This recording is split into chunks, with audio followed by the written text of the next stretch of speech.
তারা বেয়োনেট দিয়ে খুঁচিয়েছে। আমার পাশে একজন আঙ্কেল ছিলেন, আমি একটু নড়লেই উনি হঠাৎ করে বিরক্ত হয়ে উঠতেন। আমি চিন্তা করতেছি যে আমরা কেউই এখানে দাঁড়াতে পারি না, বসতে পারি না, আমি নড়লে উনি বিরক্ত হচ্ছে কেন। আমি যখন সরে গেলাম তখন আমি দেখলাম যে আমি এক পুল রক্তের মধ্যে বসে আছি। উনি একজন অফিসারও না, উনি কেউ না, উনি একজন অফিসারের বাসায় একজন গেস্ট হিসেবে আসছেন।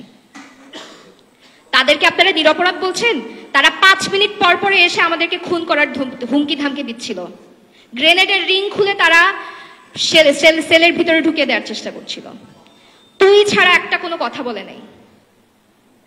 36 ঘন্টা ভিতরে বাচ্চা ছিল, বৃদ্ধ ছিল, অফিসারদের বাবা মারা ছিল, ছোট সন্তান নিউবর্ন বাচ্চা ছিল, কারোর কেউ এক ফোঁটা পানি খেতে পারে নাই।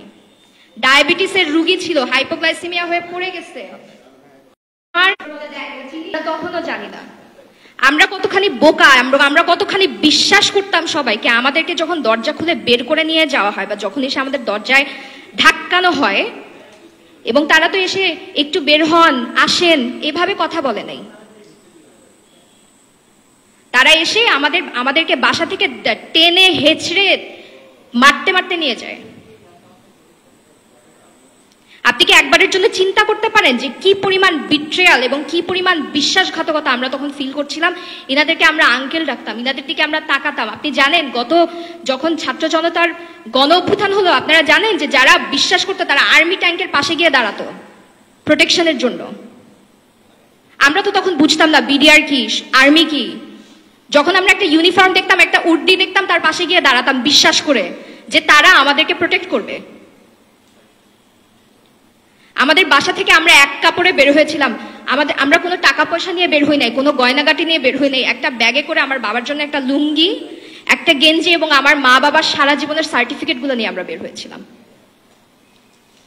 আমার মা পুরাটা সময় তাদেরকে বলছেন যে ভাই, আমার স্বামী, ওনার নাম এটা, উনি আছেন ওখানে, কি হচ্ছে বলেন, কি করবেন, আমরা কি করবো, আমরা কোথায় যাবো, এত গোলাগুলি হচ্ছে। ইভেন একটা গুলি এসে আমাদের 5 তলার বাসার উপরে জানালা ভেদ করে ভিতরে ঢুকে যায়।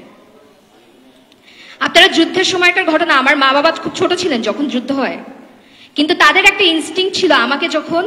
আমি যখন বের হই, আমার 14 বছর বয়স, আমি ছোট একটা মেয়ে, আমার মা সবার আগে যে কাজটা করে সেটা হচ্ছে বিশাল একটা ওড়না দিয়ে আমাকে আপাদমস্তক জড়িয়ে ফেলে বাসা থেকে বের হওয়ার সময়। আমরা যখন কোয়ার্টার গার্ডে যাই, আমরা যখন রাস্তায়, আমরা ঠিক বিল্ডিং এর নিচে যখন নামি, তারা কোনো অপরাধ বোধে ভুগে আমাদের কিছু করার নাই দেখে আমরা এখানে বন্দুক হাতে নিয়ে দাঁড়িয়ে আছি। ইট ওয়াজ নট লাইক দ্যাট। আমাদের শিক্ষা এবং আমাদের আপব্রিঙ্গিং এর জন্য আপনাদেরকে আমি ঠিক সেই কথাগুলো উচ্চারণ করে বলতে পারছি না। বলতে পারলে আপনারা হয়তো শুনতে পেতেন কি কি ধরনের অবর্গীয় গালি থাকে, কত কিছুর বাচ্চা বলে গালি দেওয়া হচ্ছে। এই মানুষগুলো কিন্তু আমাদেরকে চেনেও না, আমরাও তাদেরকে চিনি না। উনারা যদি নিরপরাধ ছিলেন সেদিন, উনাদের এত দম্ভ, উনারা সবাই নিরপরাধ, কেউ কিছু করেন, তাহলে সেদিন মুখ ঢেকে আসছিলেন কেন আমাদেরকে মারতে? উনারা সেদিন থেকে প্রচার করতে চান যে আমরা সবাই অপরাধী, আমাদের বাবারা খারাপ, আমাদের বাবারা তো মুখ লুকায় কোথাও পালায় নাই।